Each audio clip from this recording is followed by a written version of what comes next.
তুমি আজকে সবাইকে বলবে কোনটা গুড টাচ আর কোনটা ব্যাড টাচ, ঠিক আছে? ওদিকে তাকাও। এটা good touch, yes.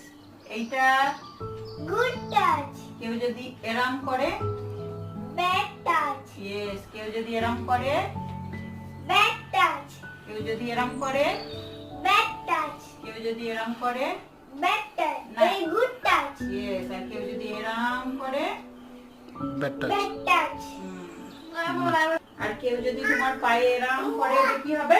Bad touch, yes. আর কেউ যদি তোমার এরম করে কাছে নিয়ে এসে এরম চুমি দেয়, ব্যাড টাচ। হ্যাঁ। আচ্ছা আয়শা, তোমাকে তোমার ঠোঁটে কিসি কেউ করলে সেটা হবে ব্যাড টাচ। ব্যাড টাচ, হ্যাঁ, ঠোঁটে কিসি কে করতে পারবে